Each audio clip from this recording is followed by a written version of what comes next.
as prerrogativas dos magistrados, o trabalho dos juízes paranaenses e a impunidade são os principais destaques do Brasil Justiça desta semana. Para falar sobre esses assuntos, o nosso entrevistado é o juiz do Tribunal de Justiça do Paraná, Fernando Gunning. Magistrado há 14 anos, ele é presidente da Associação dos Magistrados do Paraná, Amapá. Na MB, ocupa o cargo de assessor da presidência. Doutor Fernando, muito obrigada pela sua participação aqui no programa da MB, o Brasil Justiça. Olá, Renata, eu que agradeço a participação nesse programa, no programa Brasil Justiça, né? E é um prazer vir aqui do Paraná, aqui, né? Trago o abraço do Paraná aqui e poder contribuir com esse programa. Como o senhor analisa a carreira do magistrado comparada às outras profissões? Veja, Renata, cada profissão tem a sua peculiaridade, né? Tem a sua diferença conforme o trabalho que é desenvolvido. E a do juiz também não é diferente, né? Você veja, a carreira do jornalista, ela tem um horário, uma jornada de trabalho diferenciada. A carreira do professor também tem uma peculiaridade que também é diferenciada, do mergulhador também, e a do juiz também, ela é diferenciada. Então, essa carreira do juiz, ela é revestida de algumas garantias, coberta de determinadas prerrogativas que as associações têm feito de tudo para que elas sejam cada dia mais asseguradas e sejam garantidas mesmo pelo direito e pela lei, né? Às vezes vimos elas ameaçadas, mas nós lutamos para que sejam elas sempre garantidas a todos os magistrados em nome da democracia. Muitos magistrados já deixaram a carreira. O senhor acredita que faltam incentivos e atrativos? Sim, e muitos, né? Porque, na verdade, hoje a carreira do magistrado ela não é tão atrativa quanto outras carreiras que se apresentam. A começar pelo vencimento, né? Pela parte financeira. Porque o magistrado hoje ele entra com um subsídio que está vinculado a um teto e quando chega nesse teto, além daquilo não se ganha mais nada, né? E esse teto ele não tem mais uma correção como é determinado pela Constituição, né? Que a Constituição determina que seja feita uma correção anual e essa correção anual no subsídio não vem sendo cumprida. E como não vem sendo cumprida, não vem sendo implementada, a carreira vai se tornando cada vez menos atrativa e, com certeza, os profissionais da carreira jurídica vão buscar outros ramos, outros rumos, né? Outros rumos que vão lhe atender nesse lado financeiro. Um deles, por exemplo, seria o adicional por tempo de serviço. Veja, a gente tem hoje, dentro do Tribunal de Justiça do Estado, do Paraná e de outros estados, aliás, no serviço público em geral, funcionários que ganham muito mais do que o próprio magistrado. Exatamente. São 5 anos sem aumento salarial. São 5 anos sem aumento salarial. A MB, ela defende as férias de 60 dias para a magistratura. Muita gente acha que é um período longo. O senhor acha que 60 dias são suficientes ou não? Como eu lhe disse, a carreira da magistratura é diferenciada com as demais, né? Já repito aqui, a do jornalista ela tem 5 horas por dia de jornada de trabalho, né? Outras profissões têm a sua jornada de trabalho. O juiz não tem uma jornada de trabalho, ele não tem um turno, ele não faz o expediente. O expediente dele é prolongado durante o dia, ele cumpre plantão, ele atende nos finais de semana, ele leva processo para casa. Então o juiz ele não tem esse negócio de trabalhar das 18 às 18, das 12 às 19, das 12 às 20. Ele trabalha enquanto ele tem uma demanda, ele tem que trabalhar, ele tem que dar conta dos prazos que a lei lhe impõe e ele tem que cumprir. E esse cumprimento de prazos é que justifica esse prazo de 60 dias de férias para ele. Assim como também é concedido férias ao Ministério Público, assim como também é dado férias de 60 dias ao professor, que também não tem jornada de trabalho. O promotor de justiça também não tem jornada de trabalho. É um tema um pouco polêmico, né? bastante polêmico, mas tem essa justificativa, né, que é uma justificativa bastante sólida, bastante consistente. 5 magistrados já morreram no exercício da profissão e 400 estão ameaçados. Como é que o senhor vê a segurança do magistrado? Por incrível que pareça, Renata, a segurança do magistrado, por mais que hoje os tribunais venham trabalhando bastante em torno desse tema, mas a segurança do magistrado hoje ela é igual à do cidadão comum. Por mais que ele seja um juiz criminal, ele seja um juiz civil que cuide de uma ação milionária, bilionária, mas hoje a segurança dele é uma segurança do cidadão comum. Ele chega no trabalho com o seu carro, volta do trabalho com o seu próprio carro, ele tem a sua família dentro da sua casa, sem nenhum aparato de segurança diferenciado das demais pessoas. O prédio do fórum recebe lá uma segurança extra, em alguns lugares, né? Não em todas as localidades, é que recebe uma segurança extra, talvez um equipamento de identificação de metais, talvez um policial que possa fazer a guarda dele ali no seu local de trabalho. Mas fora do local de trabalho, a segurança do magistrado é de um cidadão comum, exceto em alguns casos excepcionais em que o juiz esteja realmente sofrendo ameaça, né? E em alguns lugares excepcionais. Mas ainda esse tema segurança do magistrado está amadurecendo, né? E não é ainda uma questão que tem sido uma prioridade no orçamento dos tribunais hoje no país. O que você acha que precisa ser feito para solucionar esse problema?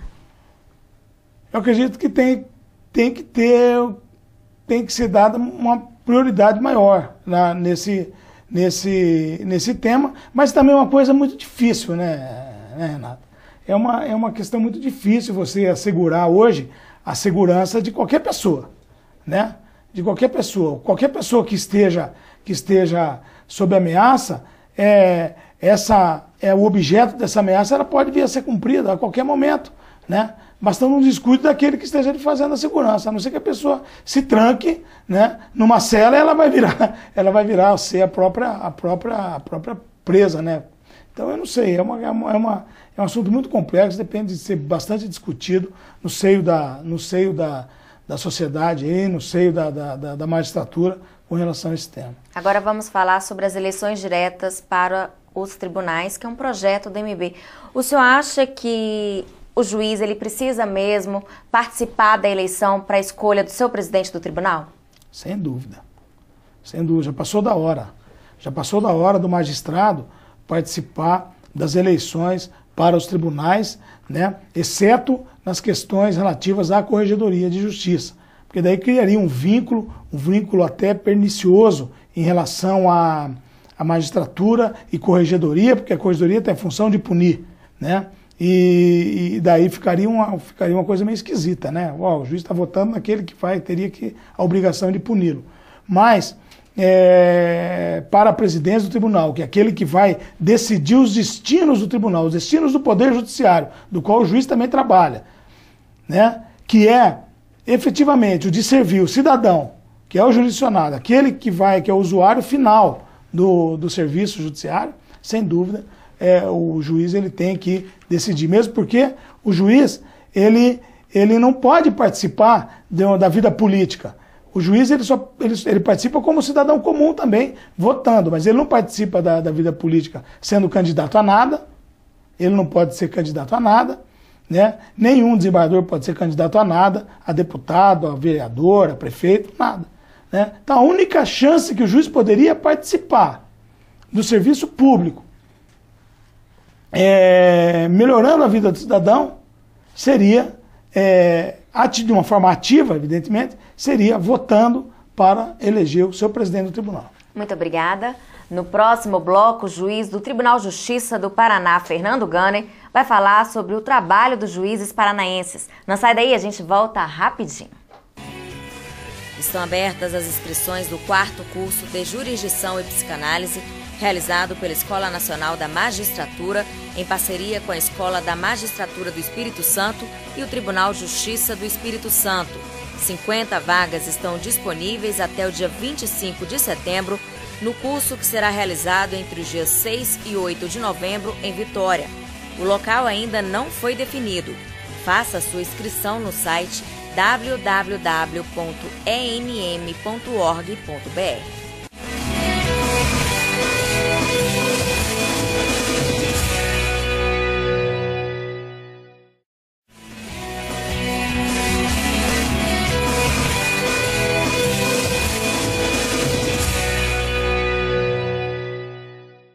Estamos de volta com o programa da MB O Brasil Justiça. No primeiro bloco, conversamos sobre as prerrogativas dos magistrados.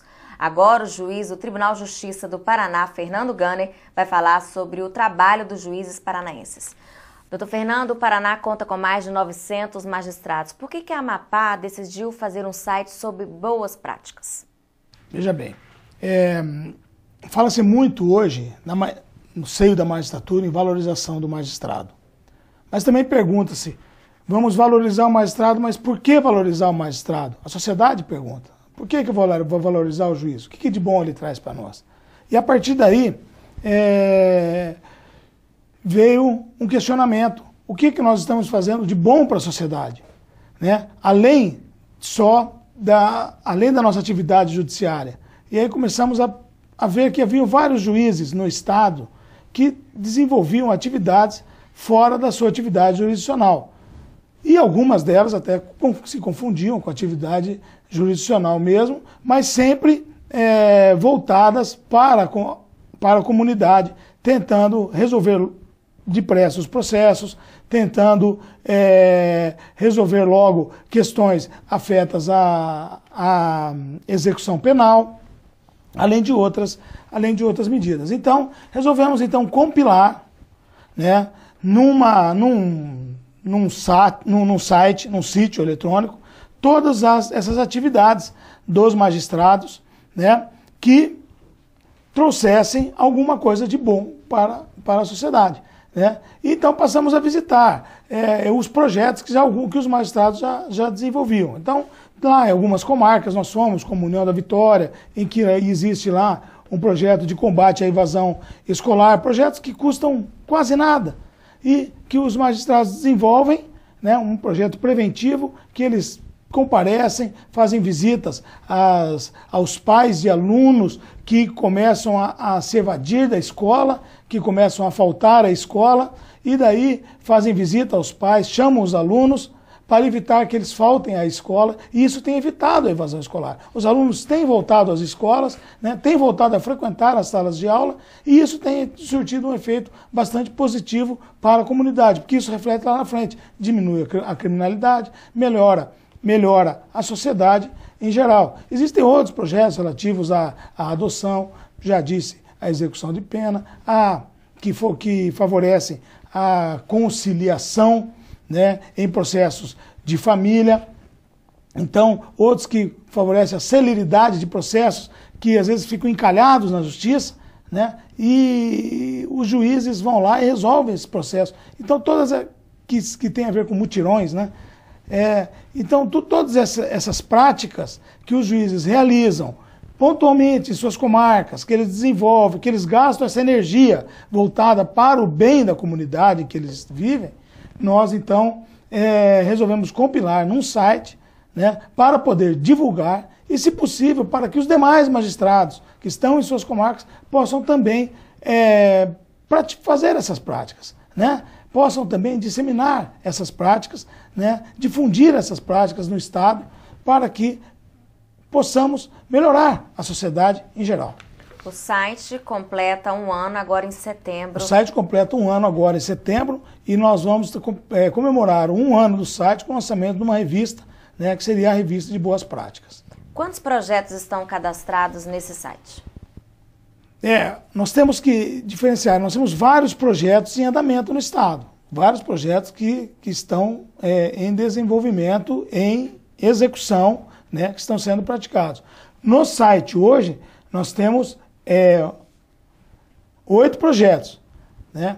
Mas, na verdade, que tem no Estado, nós temos mais de 18 projetos que são executados. O senhor pode citar exemplos de algum projeto que esteja no site? O mais importante de todos os projetos, que é o mais antigo e é o mais amplo, que abrange o maior número de pessoas, é o projeto Justiça no Bairro. Como é que é? O Justiça no Bairro é um projeto que vem sendo capitaneado pela nossa diretora de Boas Práticas. Nós temos uma comissão de Boas Práticas lá na associação, que é a diretora e a desembargadora Joeci Camargo. Ela dirige esse projeto, que é Justiça no Bairro, que já completa mais de 10 anos. E esse projeto Justiça no Bairro, ele marca um dia numa determinada comarca, e nesse dia ela faz várias conciliações.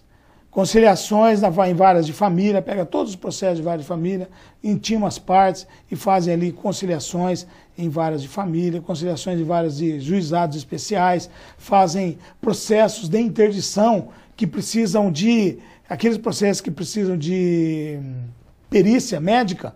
Então, ela leva um corpo médico que faz aquelas perícias. São processos que levam 1, 2 anos para serem resolvidos, eles são resolvidos num dia. Esse processo da vara de família, de alimentos, processos de divórcio, todos esses processos são resolvidos num dia. A pessoa passa lá uma manhã, né, uma tarde, ou um dia que seja, mas o processo é resolvido naquele dia. Então, ela chega a atender lá na região metropolitana de Curitiba 50, 60, 70 mil pessoas, né? E hoje ela corre o interior, vai para Maringá, Londrina, corre as comarcas de menor porte, como Apucarana, Cornélio Procópio, e tem surtido um resultado muito positivo. A comunidade tem ficado contente com a justiça, com essa caravana, né? Ela chama de caravana da alegria, porque por onde ela passa é uma alegria que termina, inclusive, com um casamento coletivo que dá mais de 200 casais que casam ali, todos gratuitamente, processo sem custo nenhum, célere, processo de um dia. E como é que a população pode buscar auxílio nesse site? Basta acessar o www.amapar.com.br/responsabilidade social. E quem é que responde as dúvidas da população? Lá tem um campo, um link específico para responder as dúvidas da população. Nós temos essa comissão de boas práticas. As dúvidas que são encaminhadas, que podem ser em qualquer área civil, área de família, área criminal, são encaminhadas para os membros dessa comissão de boas práticas, que é presidida, então, pela desembargadora Joeci, e eles é que respondem essas dúvidas. E dão retorno à população? Sim, dão retorno pelo próprio e-mail. E é um retorno imediato? Não, ele leva um tempo, leva de 5 a 10 dias para responder. Muito obrigada. No próximo bloco, o juiz do Tribunal de Justiça do Paraná, Fernando Gunner, vai falar sobre a impunidade. Fique com a gente, o intervalo é rapidinho. Ser juiz no Distrito Federal é uma honra. Servir a população da capital do país, declarando o direito. Isso traz muitas alegrias para o coração de qualquer magistrado. Saber que está sendo um cidadão, está fazendo o melhor para a solução dos conflitos de interesse. Isso é muito bom. Então, ser juiz na capital do Brasil é uma realização. E você também poderá ser um juiz aqui. Basta ter fé, acreditar e submeter ao concurso. É difícil, mas você pode conseguir. O primeiro Fórum Nacional da Justiça Ambiental, organizado pela Escola Nacional da Magistratura, está com as inscrições abertas até o dia 10 de outubro. O curso vai ocorrer de 6 a 8 de novembro em Foz do Iguaçu, no Paraná. 200 vagas estão disponíveis aos magistrados. As inscrições devem ser feitas no site www.enm.org.br.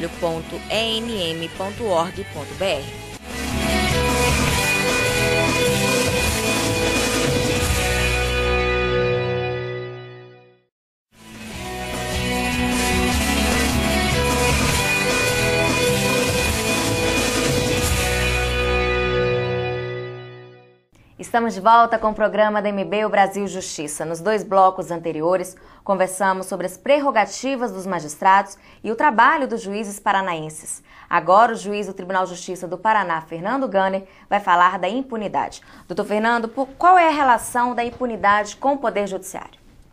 Veja bem, para mim, não existe nenhuma relação do judiciário com a impunidade. Nem o judiciário quer que exista a impunidade. Todo o aparato do judiciário é voltado contra a impunidade. Todo o aparato do judiciário é voltado para um julgamento justo dentro de um processo, né, que deve correr segundo o que manda a Constituição e as leis do país, né, obedecendo a ampla defesa, obedecendo determinados princípios que a Constituição nos impõe, que sejam eles observados. O judiciário, esse processo, ele não caminha sozinho, não é só o juiz. Não depende só do juiz o julgamento do processo. Existe todo um aparato, existe todo um sistema. E esse sistema, né, não é só o juiz, né? Existe a figura do promotor, existe uma figura do advogado, e todos esses contribuem para o andamento do processo. Então, se um processo ele não anda bem, ele não anda rápido, a culpa não é do juiz. Porque existem interferências. Existem, então, um andamento, existe essa interferência do promotor, existe o advogado, depois lá na frente, quando há um julgamento, também existe ainda a execução, uma execução da pena. Então, o judiciário, ele não quer a impunidade, o juiz ele não quer a impunidade.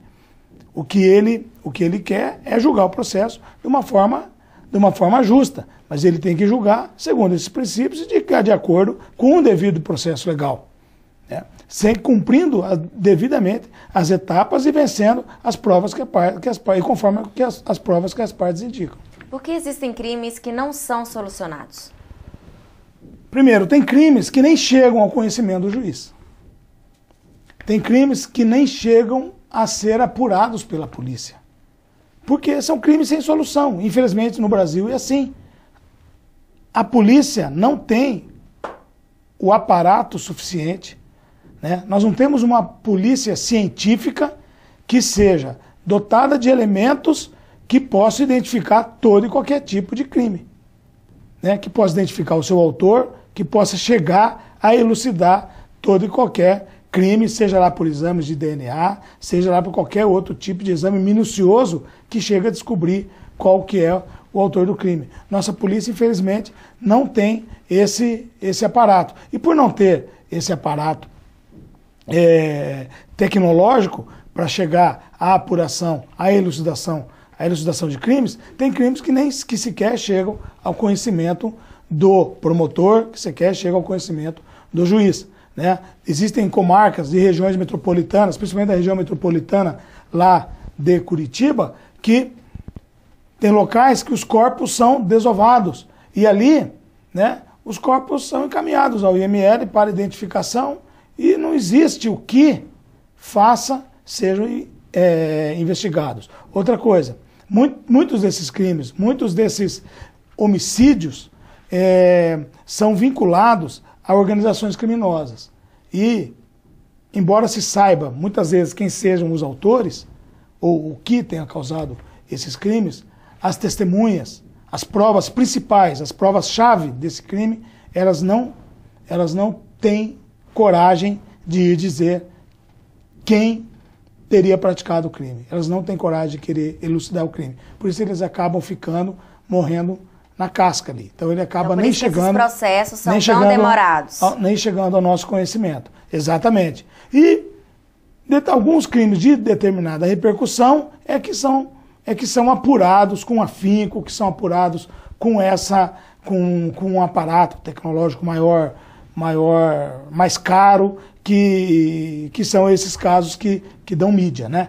Que vão para a mídia que acabam sendo bastante apurados. Mas tem casos que são idênticos aos que vão para a mídia e que sequer são apurados e ficam parados e acabam sendo arquivados pela polícia, né? É importante ressaltar isso, né? E muitas vezes os crimes que são trazidos para o judiciário, né, com todas as provas já produzidas, já ali na fase de inquérito policial, quando chegam na justiça, né, essas provas produzidas ali no inquérito acabam não sendo repetidas diante do juiz.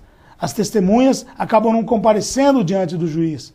As testemunhas acabam sumindo, umas se mudam, outras não querem comparecer, têm medo. E daí o processo acaba se arrastando, vai se arrastando e se arrastando, e por isso o processo acaba não tendo aquela prova produzida lá atrás, acaba não tendo a mesma confiabilidade que teria, né, na hora do julgamento judicial, e acaba se perdendo, né? Mas não que isso gere não que o juiz tenha uma relação com a impunidade, mas é o próprio sistema que acaba criando essa impunidade, mesmo porque não é só o juiz que trabalha no processo. Quem produz as provas são as partes. Tem um promotor, tem um advogado, e depois, no julgamento, quando existe uma condenação, nós vamos para a fase de execução da pena. E esse é mais um problema para o judiciário, porque a execução da pena já não depende mais do juiz. Aí a gente depende de um outro poder, que é o poder executivo, né, que é a administração carcerária. E daí quem vai executar essa pena já não é mais o mesmo juiz que aplicou a pena. Quem vai executar essa pena é o juiz da execução da pena. E ele não vai executar a pena da mesma forma que o juiz que aplicou a pena. E aí já se perde um pouco essa questão. Então Para o senhor, a população confia na justiça? Deve confiar. Deve confiar no juiz, deve confiar na justiça, porque o juiz, né, que é hoje o membro do Poder Judiciário, é quem tem trabalhado para que a justiça fique cada vez melhor. O magistrado está cada vez mais consciente disso, desse dever, dessa sua responsabilidade para com a sua comunidade, para com a sociedade. Então, essa responsabilidade, esse senso de responsabilidade que o juiz tem para com a sua comunidade é que faz com que eu possa dizer que o cidadão deve confiar no juiz que ele tem. Muito obrigada. Chegou a hora da gente conhecer no quadro Vida de Juiz um pouco da trajetória dos magistrados. Meu nome é Gilberto de Paula Pinheiro, eu sou desembargador no Amapá há quase 23 anos. Escolhi ser magistrado para distribuir a prestação jurisdicional. Escolhi ser magistrado para distribuir justiça, para haver melhor aplicação da justiça. Isto foi uma paixão que tive. Então eu dou a dica para você jovem, você que quer ser magistrado, estude. Sente, sabe, na cadeira, estude pelo menos 17 horas por dia. Estude de domingo a domingo, esqueça de festa, esqueça de tudo. Sente, procure ler principalmente jurisprudência, a jurisprudência do STJ. Quando você for fazer um concurso, procure verificar, por exemplo, a lei de organização judiciária, o regimento interno daquele tribunal e estudar bastante, que você vai conseguir. É o poder do querer. Agradeço ao juiz Fernando Gunning pela entrevista. Eu que agradeço e coloco à disposição para outras oportunidades. Nosso programa termina aqui. Se você quiser sugerir algum tema, escreva para o nosso e-mail brasiljustiça@amb.com.br. Muito obrigada pela sua companhia e até o próximo.